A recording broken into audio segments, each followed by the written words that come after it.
When I first left, I thought I'll be out for 3 weeks or 3 months. And when I went to Beirut, I thought I'll stay in Beirut for a year. I've been out of Syria for 11 years now, and only now I managed to come back.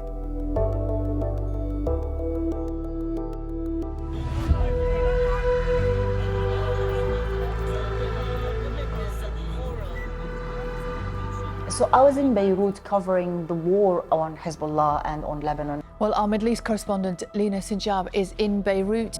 And all of a sudden there was a ceasefire. The ceasefire started into effect almost 4 hours ago. And just that day, in the evening, the news started to come that the rebels have reached Aleppo. In the next morning, the rebels have captured Aleppo, and it's really hard to believe that the regime is not going to respond fiercely. In matter of days, city after city started falling.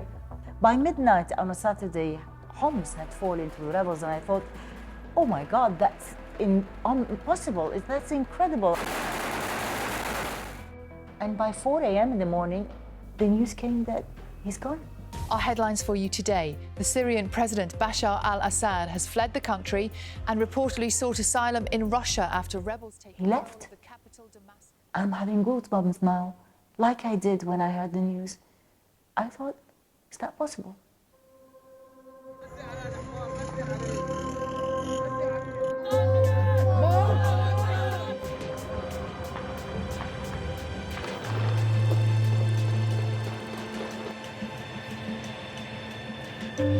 So we decided to go to the border and prepare ourselves to cross into Syria. And we really didn't know what we are going to expect when we reached the border. But that was like after midnight. When the morning arrived, already the regime had fallen.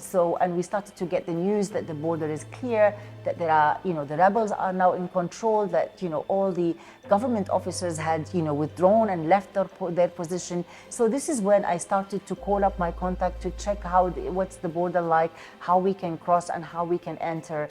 I've been reporting on this story since the protest began. I left Syria in 2013.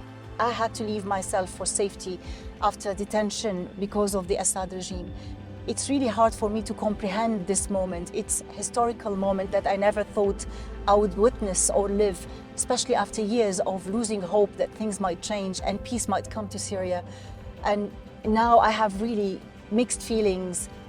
But for the first time, as a Syrian, as a journalist, there is no dictatorship. There is no Assad dynasty. The minute the border opens, all of us rushed into the country. And that was really a big surprise for me, because for me, this is the first time I crossed the country without fear of being arrested. Hundreds of people are on the way, all Syrian plates to crossing. This is the first moment that Syrians are experiencing, going back to the country after 13 years of war, of displacement, of detention. First time I go in, there is no stamp, no officers. I didn't need to. I used to cross the border and take anxiety pills because I was so worried about being arrested. We're just crossing from the Lebanese border, heading to Damascus. And that was the first time that I was going fearless, with lots of questions in mind. Who are the rebels? How they're going to behave? What's going to happen on the way? We are at the Syrian border, and this is the first sign we see of the Syrian border. Syria, welcome in Syria. This is the first picture we see of President Bashar al-Assad. It's still there. This area is being controlled by the 4th Brigade. The brother of Bashar al-Assad, Maher al-Assad, used to control it. And lots of people disappeared on this road.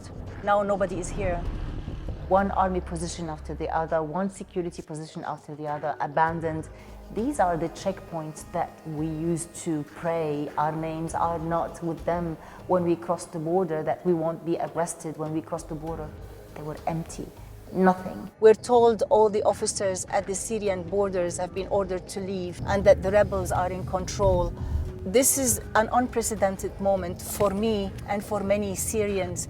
Crossing this border has always come with lots of fear, lots of preparation in advance. I had to do security check, I had to bribe my way in, I had to pay to several people to lift my name on the wanted list so I can come in and out safely.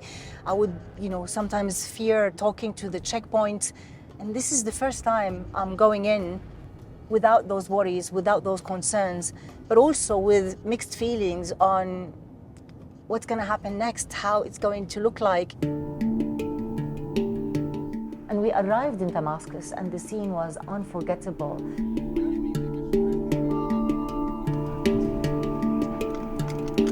You know, lots of rebels on the way, you know, firing in the air in celebratory fire.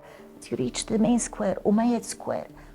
That square, when the protest began 13 years ago, everyone was dreaming of gathering in that square, like the Tahrir Square in Egypt, to chant pro-freedom, to chant pro-democracy, but they were never allowed to gather in a square. They were always chased and killed and detained and arrested.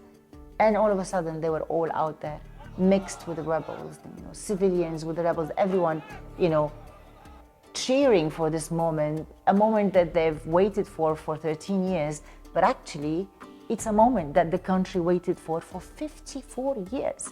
It's the Assad dynasty that has ended, from the father to the son. We've just arrived in the center of Damascus. You know, it's a mix of chaos, celebration, but also lots of gunfire. The main square, Umayyad Square, is filled with people, packed full of people.